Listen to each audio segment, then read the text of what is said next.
Your second act is where your play dies. Not in the third act, where at least there's a climax to blame. Not in the first act, where you can tell yourself the premise just needs work. The second act is where good ideas go to suffocate slowly, scene by scene, until even you stop believing in what you started writing. If you write for the stage, you're in the right rehearsal room. Subscribe. What is it about the middle of a play that defeats so many writers? You had momentum. The opening worked. Characters entered with clear wants, the central conflict engaged, and pages turned themselves. Then somewhere around scene 4 or 5, the energy starts leaking out. Scenes get longer, but feel thinner. Characters talk more, but reveal less. You know where the play ends, but the path there has become a swamp. Robert McKee hammers this point relentlessly in Story. Raise the stakes, add complications. Lindsay-Abaire makes similar arguments in Making a Good Script Great. That's not wrong, but it misses the deeper issue. In 20 years of script readings, the second act problems I see aren't about insufficient plot mechanics. They're about a fundamental misunderstanding of what the second act is supposed to do. Here's one way to think about it that solves more problems than it creates. The second act is your play. Everything else provides context and consequence, but the second act carries the dramatic weight. That's a more radical position than most playwriting books take. Aristotle certainly didn't organize the poetics that way, but it explains why so many plays collapse in the middle. The second act tests your central premise until it breaks. Not the plot premise, the thematic premise. The idea your play is arguing about how people work, how the world works, what matters. Your first act establishes that premise. Your third act delivers the consequences. But the second act is where you put that premise under pressure and watch it crack. Take David Lindsay-Abaire's Rabbit Hole. The first act establishes the premise. A couple trying to process their child's death through different grieving methods. Becca wants to pack away memories. Howie wants to preserve them. That's not just character conflict. That's a thematic argument about whether healing requires forgetting or remembering. The second act doesn't just give them more things to argue about. It systematically tests both approaches. Becca's method leads her to give away their son's clothes, then to seek out the teenage driver who killed him. Howie's method leads him to preserve their son's room exactly as it was, then to an emotional affair with another grieving parent. Each choice forces them deeper into their positions, until both approaches prove insufficient. The premise breaks. That's when the play can offer something new. Notice what Lindsay-Abaire doesn't do. He doesn't pile on external complications, job loss, illness, financial trouble. The pressure comes from the internal logic of the character's own choices. Becca's need to forget creates the situation where she must confront the driver. Howie's need to remember creates the situation where he connects with someone else who shares that need. The second act generates its own momentum by following each character's approach to its logical extreme. The most common second act mistake is what I call marking time. Writers know they need to get from point A to point C, so they create a series of scenes that feel like they're advancing the plot, but are actually just filling pages.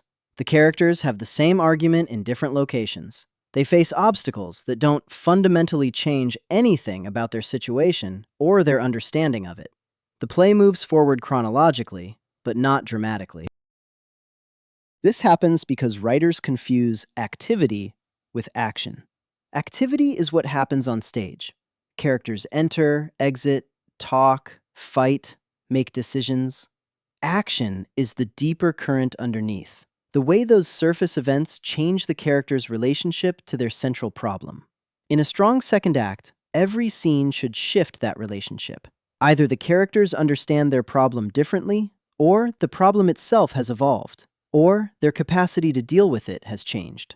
Something has to be different by the end of each scene, not just busier. Now, you could argue that this puts too much pressure on individual scenes, that sometimes you need transitional moments, breathing room, scenes that exist primarily for pacing. Annie Baker certainly thinks so. Her plays, like Circle Mirror Transformation, are built on moments that would qualify as marking time under my definition. Yet they generate enormous dramatic power through accumulation and repetition. Fair point. But even Baker's seemingly static scenes are shifting the characters' relationships to their central problems, just more subtly than most playwrights dare attempt.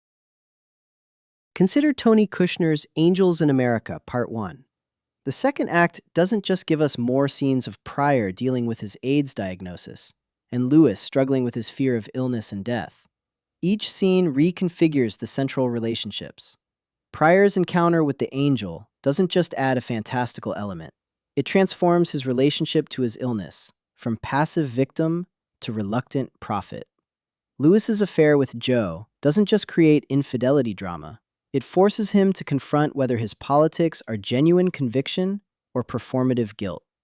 Roy Cohn's AIDS diagnosis doesn't just parallel Pryor's. It reveals the hypocrisy that connects the play's political and personal themes. Every major scene in Kushner's second act changes what the central conflicts mean. Those changes can't feel arbitrary, though. They have to grow organically from the character's own choices and the world you've established. The deepest second act problem is the unconscious tendency to protect your characters from the full implications of their choices.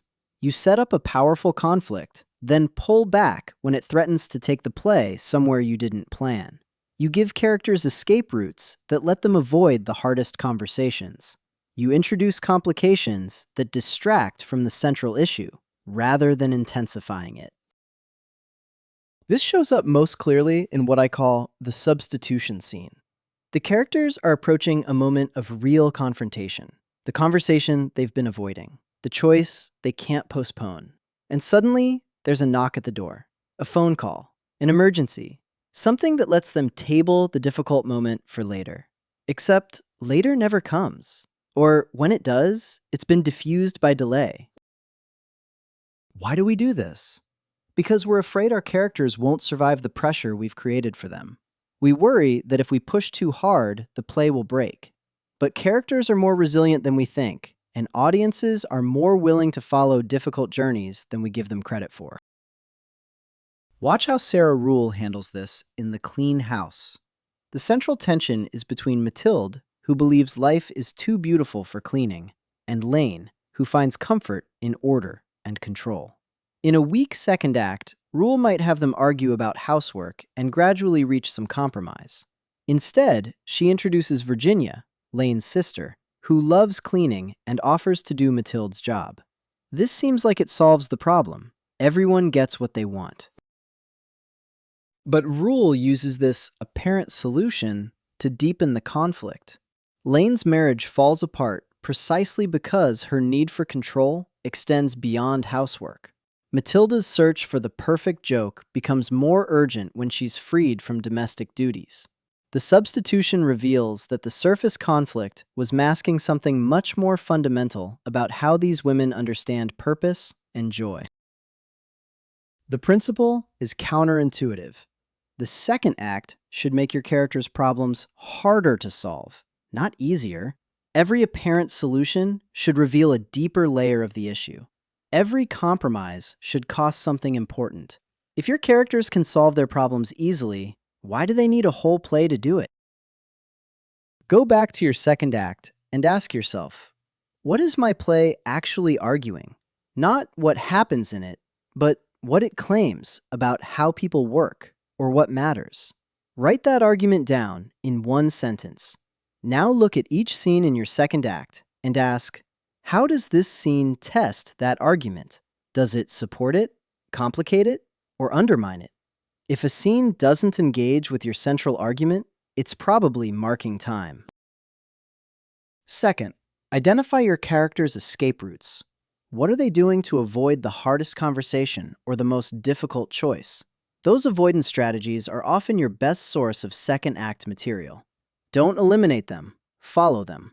Let your characters pursue their avoidance tactics until those tactics create new problems that force them back toward what they were trying to escape. Third, look for substitution scenes. Moments where external events rescue your characters from internal pressure. Replace those rescues with intensification. Instead of the phone ringing to interrupt a difficult conversation, let the conversation happen and see where it leads you. The second act is where you discover what your play is actually about by refusing to let your characters off the hook. The second act isn't the middle of your play. It's the engine. Everything else depends on whether that engine generates enough pressure to drive your characters toward genuine change. When writers tell me their second act feels slow or repetitive, they're usually describing a symptom, not the disease. The disease is a premise that can't sustain 90 minutes of pressure testing. Fix the engine, and the rest of the play will follow. I'm Dramatur, your AI dramaturg and creative partner for playwrights and librettists. I specialize in helping you write for the stage. Subscribe for more stagecraft thinking and dramaturgical insights. See you back in rehearsal.